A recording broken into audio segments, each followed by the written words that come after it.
Hello friends, I am Sumitra and welcome to TET Manthan. तो आज हम डिस्कस करेंगे इंग्लिश पेडागोजी का एक और इम्पॉर्टेंट टॉपिक आपका, जो कि आपका है रेमेडियल टीचिंग। तो इंग्लिश पेडागोजी के सीटेड के सिलेबस की अगर मैं बात करूं तो हमारा सारा सिलेबस कंप्लीट हो चुका है। ये हमारा लास्ट टॉपिक रहने वाला है, ठीक है। कुछ टर्म्स और होंगी जो आपको कंफ्यूजिंग मतलब लगती है, वो हम आगे कुछ वीडियोस में और डिस्कस कर लेंगे अलग से।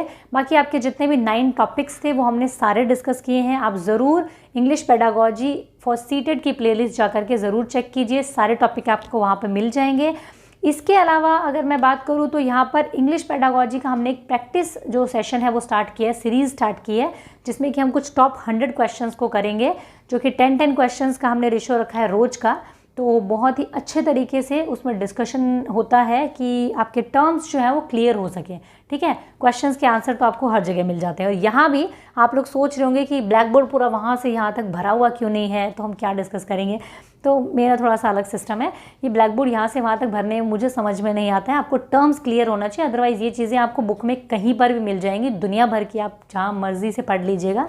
मैं चाहती हूँ जो चीज़ मैं डिस्कस करूँ आप लोगों के साथ में वो आपके दिमाग में बैठ जाए, समझ में आ जाए क्या चीज़ है। तो आज बात करेंगे हम रेमेडियल टीचिंग है क्या। तो रेमेडियल टीचिंग को समझने से पहले हमें समझना होगा कि डायग्नोस क्या है, डायग्नोस टेस्टिंग क्या है। तो एक छोटा सा एग्जाम्पल जो अपनी डेली लाइफ से हम लोग हमेशा ही लेके चलते हैं। डायग्नोज, रेमेडी, ये सब वर्ड सुन के आपको कुछ और याद नहीं आता, कहीं और सुने हुए वर्ड हैं ये हम लोग कहाँ सुनते हैं, ये लोग हम मेडिकल जो स्ट्रीम है उसमें सुनते हैं। चिकित्सा जो शास्त्र है हमारा, बेसिकली वहाँ से लिए गए हैं ये वर्ड आपके। तो अगर डायग्नोज की बात करें हम, तो डायग्नोज का मतलब क्या होता है भाई, हम लोग डॉक्टर के पास में जाते हैं, डॉक्टर जो चेक करता है हम लोगों को, ठीक है, वो क्या होता है, डायग्नोज करना होता है, ठीक है।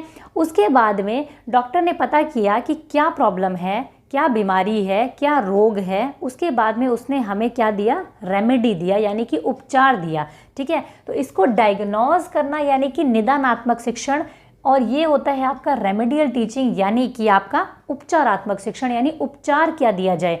अब टीचिंग में ये किस तरीके से काम करता है भाई, आपने बच्चे को कुछ, आपने क्लासरूम में एक आपने लेसन पढ़ाया, हमने मान लीजिए इंग्लिश पेडागोजी का ही मान लीजिए या इंग्लिश का मान लीजिए, हमने एक लेसन जो है बच्चों को क्लासरूम में करवाया।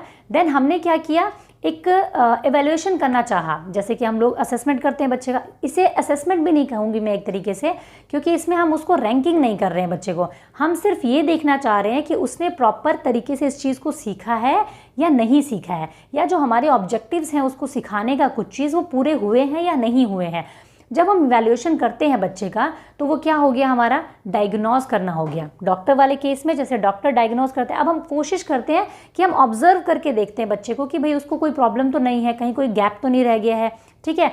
उस ऑब्जर्व करने के तरीके से अगर हमें समझ में आ जाता है कि बच्चे को कहाँ समझ में नहीं आया है, जैसे कि डॉक्टर नब्ज तरीके से नब्ज को पकड़ करके देखता है, या किसी भी तरीके से वो ऑब्जर्व करता है कि क्या प्रॉब्लम है जो आपका पेशेंट है उसको, अगर यहाँ समझ में नहीं आता है हमें, तो हम क्या करते हैं, डॉक्टर क्या करता है, हमें लैब भेजता है ब्लड टेस्ट करवाने के लिए, अल्ट्रासाउंड करवाने के लिए, MRI करवाने के लिए।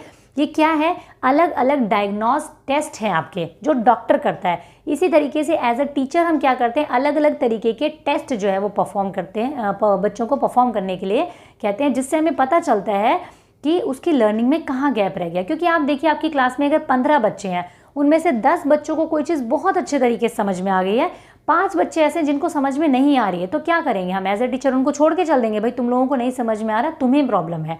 तो इन 10 बच्चों को समझ में आ गया, हम तो आगे निकलेंगे भाई, ऐसा नहीं होता है। उन 5 बच्चों को भी आपको साथ में लेकर के चलना है। तो उन 5 बच्चों के लिए आप क्या रेमेडी देंगे, वही आपका क्या होता है, रेमेडियल टीचिंग होता है। डायग्नोज करते हैं सबसे पहले हम, यानी कि बच्चे को प्रॉब्लम कहाँ है, कहीं उसकी लर्निंग में कोई गैप है, या उसको क्या चीज़ कहाँ नहीं समझ में आई है, वो होता है आपका डायग्नोज टेस्टिंग, ठीक है। To locate and identify the area of learning difficulties leads to diagnose testing, यानी कि हमें देखना होता है कि लर्निंग डिफिकल्टीज कहाँ पर है बच्चे को, वो डायग्नोज टेस्टिंग से पता चलता है। And it is additional help to student who have fallen behind the rest of the class in the subject, यानी कि जो बाकी बच्चों से क्लास में किसी सब्जेक्ट में अगर बच्चा पीछे रह गया है, उसके रीजंस क्या है, वो हम यहाँ पर पता लगाते हैं डायग्नोज में। अब एक चीज़ आपसे क्वेश्चन में ज़रा सा घुमा दिया जाए, आपसे पूछ लिया जाए कि डायग्नोज टेस्टिंग जो है वो क्या है, ऑप्शंस में आपको ये दे दिया जाए कि भाई डायग्नोस टेस्टिंग में हम क्या करते हैं, हम बच्चे की जो क्या लर्निंग है उसको इम्प्रूव करते हैं, या फिर बच्चे की जो डेफिशिएंसी है उसको हम क्या करते हैं मतलब ठीक करते हैं, या फिर हम उसका पता लगाते हैं, या फिर 2 ऑप्शंस आपके एक्सेट्रा कुछ भी हो सकते हैं। तो यहाँ पर आपको कंफ्यूज नहीं होना है। डायग्नोज में क्या करते हैं, हम कोई भी समस्या का हल नहीं करते हैं, उसका हम कोई भी सोल्यूशन नहीं देते हैं, सिर्फ उसका पता लगाते हैं। जैसे कि डॉक्टर जो है आपको जाते ही दवाई नहीं थमा देता है, पहले टेस्ट करता है कि प्रॉब्लम क्या है। तो डायग्नोज का मतलब सिर्फ टेस्टिंग की जाती है, इसके अंदर कोई भी सोल्यूशन नहीं होता है, किसी भी तरीके का कोई उपचार नहीं होता है। उपचार कहाँ होता है, रेमेडियल टीचिंग में होता है। जब डायग्नोज करके हमें पता चल जाता है बच्चे को कहाँ प्रॉब्लम आ रही है, तब हम उसको क्या करते हैं, रेमेडी देते हैं। बहुत ही छोटा सा और बहुत ही सिंपल, बहुत ही ईजी टॉपिक है, इतनी सी ही इसके अंदर कहानी है आपकी, ठीक है। डेली लाइफ में हम लोग जो क्लासरूम में जो सिचुएशंस हमारे सामने आती हैं वही आपकी इन टॉपिक्स में है। पेडागोजी जो है वो आपकी रियल लाइफ से रिलेटेड है, इसको आप बिल्कुल भी रट नहीं सकते, समझना ही पड़ेगा आपको बिल्कुल, क्योंकि क्लासरूम में आपको डमी बच्चे नहीं मिलने वाले हैं, वहाँ पर आपको रियल बच्चे मिलने वाले हैं, ठीक है। तो ये हमारा आज का डिस्कशन था रेमेडियल टीचिंग को लेकर के, डायग्नोस टीचिंग को लेकर के। अगर कोई कन्फ्यूजन हो आपको तो कमेंट सेक्शन में मुझे ज़रूर बताएं, और अगर डिस्कशन पसंद आया हो तो इसे ज़रूर लाइक करें, अपने सभी फ्रेंड्स के साथ में शेयर करें, क्योंकि आप लोग शेयर करेंगे तो मुझे मोटिवेशन मिलेगा। ज़्यादा से ज़्यादा कंटेंट मैं आप लोगों के लिए ऑथेंटिक कंटेंट बनाऊंगी और आप लोगों की बहुत हेल्प हो पाएगी। इससे रिलेटेड कुछ 2 क्वेश्चंस या 3 क्वेश्चंस को देख लेते हैं। बाकी इससे रिलेटेड जो क्वेश्चंस हैं, हमारी जो सीरीज़ चल रही है, मैं नेक्स्ट उसमें आपकी वीडियो में ज़रूर डालूंगी, ठीक है।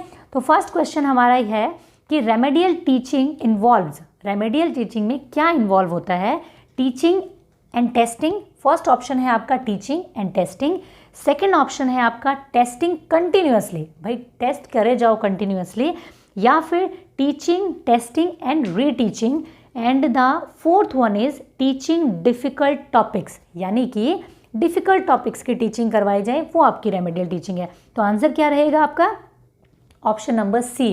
भाई आपने बच्चे को टीचिंग करवाया, देन आपने क्या किया, उसका टेस्ट लिया कि उसको कहाँ प्रॉब्लम है कहाँ नहीं है, देन आपने रीटीच किया। तो ये 3 आपके स्टेप्स हो गए रेमेडियल टीचिंग में, ठीक है।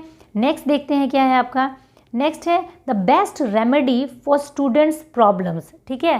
बेस्ट रेमेडी क्या होगी स्टूडेंट्स की प्रॉब्लम की, सुपरवाइज्ड स्टडी इन लाइब्रेरी, भाई लाइब्रेरी में उनकी जो है सुपरवाइज्ड स्टडी होनी चाहिए।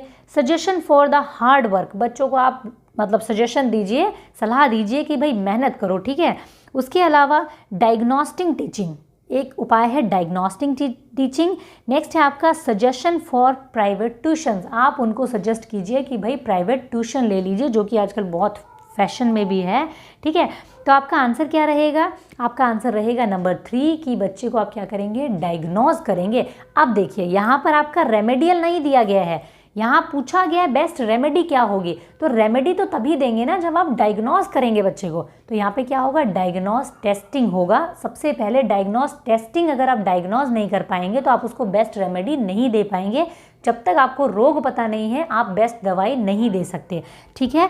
नेक्स्ट देख लेते हैं, the errors of students indicate, जो बच्चों के एरर्स होते हैं, जो गलतियां होती है, वो क्या इंडिकेट करती है, to check the abilities of grouping, ठीक है, उनकी ग्रुपिंग की एबिलिटी को चेक करती है। टू एक्सटेंड देयर नॉलेज, उनकी नॉलेज को एक्सटेंड करती है। या फिर रेमेडियल स्ट्रेटजी नीडेड, भाई उनको रेमेडियल स्ट्रेटजी की ज़रूरत है। या फिर need for the differentiated curriculum, उनको एक डिफ्रेंशिएटेड करिकुलम यानी कि उनके लिए अलग से ही एक करिकुलम बना दिया जाए, ये आपको बताती है। तो बिल्कुल आपका आंसर क्या रहेगा कि ये जो है रेमेडियल स्ट्रेटजीज नीडेड बताती है कि भाई कुछ रेमेडी करने की ज़रूरत है यहाँ पर, जो बच्चों को एरर्स आ रहे हैं उसमें आपको क्या करना है, बच्चों को रेमेडी करने की ज़रूरत है। रेमेडी कुछ भी हो सकती है, भाई अगर बच्चों को लेक्चर मेथड से नहीं समझ में आ रहा तो आप अपना मेथड चेंज कीजिए, ठीक है। या पर्टिकुलर कुछ बच्चों को समझ में नहीं आ रहा तो आप उनको थोड़ा सा एक्स्ट्रा टाइम दीजिए जिससे कि आप उनको समझा सकें, ठीक है। उसको आप कहीं पर भी मैनेज कर सकते हैं, उसको आप थोड़ा सा एक्स्ट्रा टाइम दे करके समझा सकते हैं, ठीक है। इससे रिलेटेड बाकी क्वेश्चंस को मैं आने वाले सेशन में रख दूंगी, ठीक है। तो ये हमारा आज का डिस्कशन था। आपको डिस्कशन पसंद आया हो तो ज़रूर आप इसको शेयर करें, और जो भी आप नए हैं चैनल पर वो सब्सक्राइब करके बेल आइकन ज़रूर हिट कीजिएगा ताकि आपकी वीडियो की नोटिफिकेशंस आपको मिल सके। Thank you, keep learning, keep supporting.